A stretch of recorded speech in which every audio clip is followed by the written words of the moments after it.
What's up guys, Blinkers on here, and today we are going to be continuing the Be Crushed by a Speeding Wall tutorial series in Roblox Studio. So in this second episode, we are going to be making the wall go down the facility and come back along the facility and kill the players as it goes along. And this is going to play when we press a button right here, that's actually how it works in the Be Crushed by a Speeding Wall game. And yeah, that'll give us the main mechanic of our game, and let's just get started. So first we want to make it so the speeding wall can actually kill the players. So we're going to add a script underneath, and we're going to add a local variable. So we're going to write local parent equal to script.Parent. This way we have a reference to the wall itself. Now we're going to write local function, and we're going to write kill. And then we're going to write inside of these parameters, we're going to write other part. So then we're going to click enter, and now we have our function. We'll need this other part because we need to detect and have a variable for what the wall touched. And after that, we're going to write parent.touched connect, and we're going to just write kill. So now, whenever the wall is touched, it'll run this command. So we're going to write local part parent equal to other part dot parent. So that'll get a reference to the actual player character itself, because the other part is whatever part of the character touches the wall. So that could be a foot, a hand, the leg, the arm, any part that touched the wall, and then that'll get the character itself. Now we need a reference to the humanoid, so local humanoid is equal to part parent find first child humanoid. So now we'll find the humanoid, and then if humanoid, then we click enter, and then now we have this. So this will basically check if the part parent itself has a humanoid component. So let's say if it touched like a random block, that block it'll have a part parent because it'll just touch this and it'll get the parent. And it might even get the workspace as the parent, which would be kind of strange. But it wouldn't find a humanoid as a child, so that's why we need detection. But it would if it touched a human. So now if we do this, we do humanoid dot health equal to 0. So this will kill the player on impact. So if we click play, and we walk over here, and we touch the wall, it'll kill our player, and they'll just be right here. So now if we stop this code, we need to so that's our script finished, and that will be able to kill the player. But now we need to make the wall move. So now we're going to actually make our button that can be pressed to kill the player. So we're going to move this part over here, and we're going to scale it up, and probably right there. We're going to scale this up, and we're going to add another part and move it to right about there. That's good. And we're going to anchor both of these parts. And I'm just going to change the color of this one to like green. And then we change the material to neon so that it glows. And now we have our button. And I'm going to rename this to button. So now we have our button that when pressed, it'll send the wall down. But we need to add the script. So we're going to add a script underneath it. And we're going to write local button equal to script.parent. So when we make this interaction, we need to add something called a proximity prompt underneath the button. So the proximity prompt is something you can go up and interact with. So now that I've added it, let's click play and I go up to it. Now there's a proximity prompt that I can press E on, and it'll, run whatever the proximity prompt is attached to. But currently we don't have anything, so we need to go into the script. And we're going to go to local prompt equal to button.ProximityPrompt. And now we can start making our function that will run when it is pressed. So local function, let's do pressed. Click enter, and we're going to actually connect this when prompt.Triggered connect pressed. So with the triggered command, this will be able to run when it's triggered on any device. So this could be mobile, Xbox, PlayStation, pretty much anything that you want. and it's really great for cross-play and all sorts of different types of systems. But now we don't really have anything that'll run in this, and we want to make it so that this will go all the way down there, and then it'll come all the way back. So to do this, we actually have to use the tween service, which we use in one of my last tutorials, the open door and the door that can open and close tutorial, and the rising lava tutorial, which you can go and watch those on my channel. And yeah, we're just gonna import the tween service. So let's go with TS actually, and we're gonna do game GetService TweenService.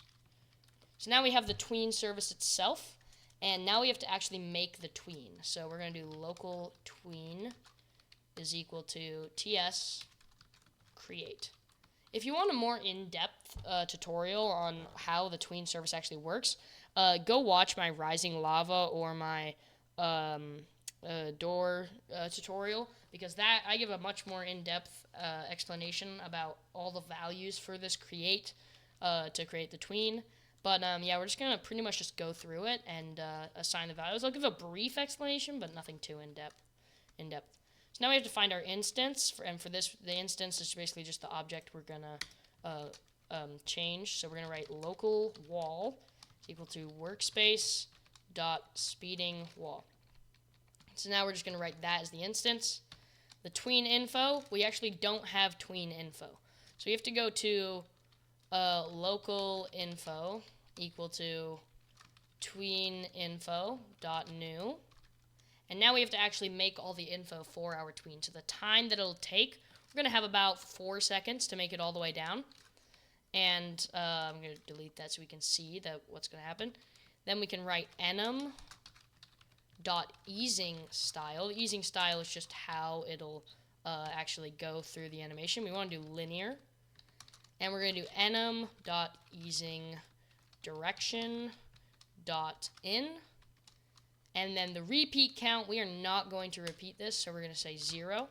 The reverses, we want to set this to true, so that it'll go down, and then it'll also come back, which is exactly what we want. So we're going to have true. And then for the last part, we have delay time, which is the delay until the tween starts.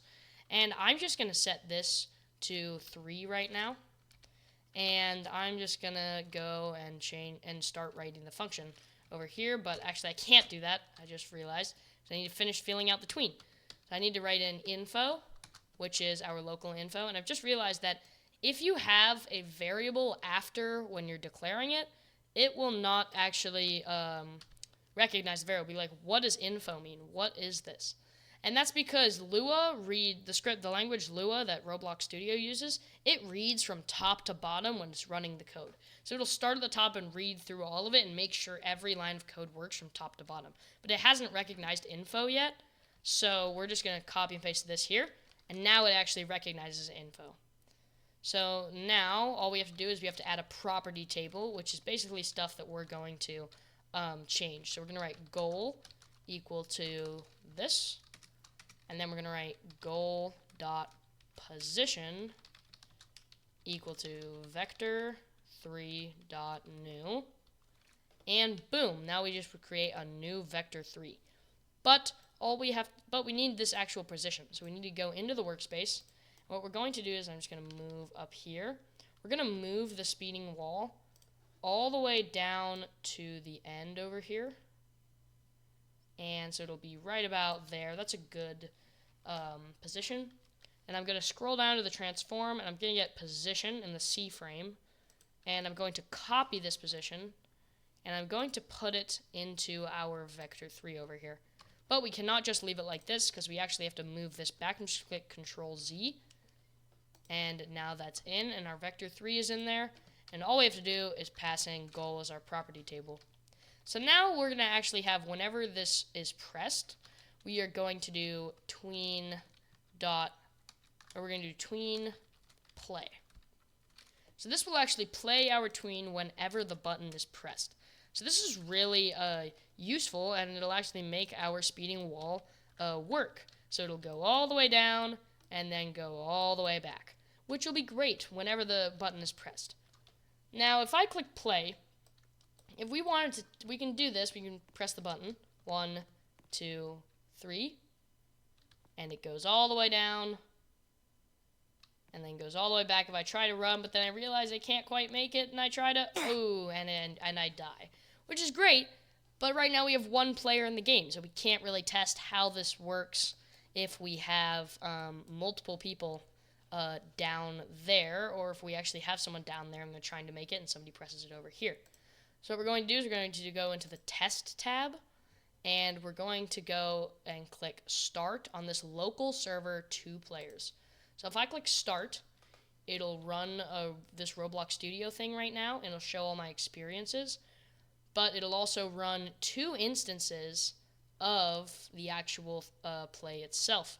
So now I have 2 people in the game right here. You can see on these 2 different windows.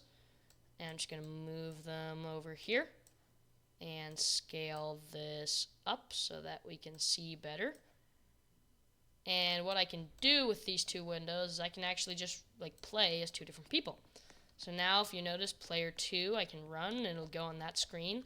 And I can move him all the way down here. And then this guy, player 1, I can go and I can press this. 1, 2, 3, and I look back with player 2. And it starts going, and I can't make it, and oh, I died. So this shows that it'll work with multiple players, and that it'll actually have the same position, and it won't just locally play it. So it will work on both devices, and it'll stay the same. So now we're just going to end this by closing out these tabs. And now we are back here. But if you notice, I'm just going to test this, because I haven't really tested this yet. I just want to see if I press it, 1, 2, 3, and then I press it again, 1, 2, 3.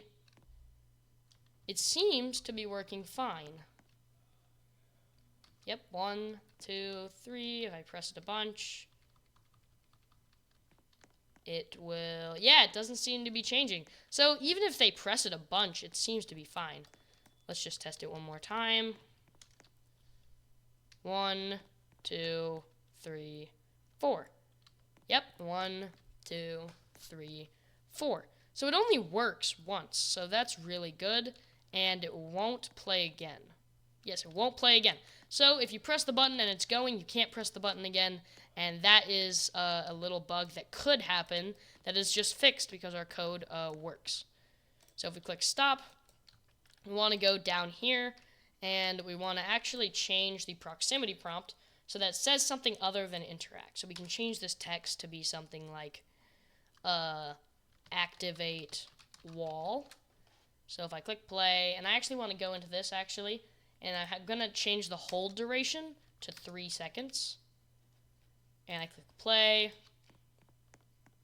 go over here, 1, 2, 3, and then if you wait 3 seconds, and the wall will start going, and it'll go all the way down, and it will come all the way back. And that is our speeding wall completed. Now, if you notice, there's not really any sound, so you can't really tell that the speeding wall will actually come and attack you. If you're running, you won't know what's happening, so if you run out and the speeding wall gets you, you'll be like, hey, wait a minute, I didn't know it was coming. But that's what we're going to be adding in a later tutorial. We're going to add sound effects to everything. And actually, I forgot to tell you that I turned off the town talk earlier just because I didn't really like. I like it, but I just didn't want it playing the entire time. Like, see, it's playing right now, and I can just turn it off. I just didn't want it playing like every single time I loaded into the game. But yeah, in one of the later tutorials, we're going to add sound effects for the wall, and in the next tutorial, we're going to be adding the ability to be teleported back here and to have stats that will show up in the leaderboard. And that is our tutorial for today. I hope you guys enjoyed the video, and I hope this will be useful for your project, and I will see you guys in the next tutorial in the Be Crushed by SpeedingWall series. Peace out.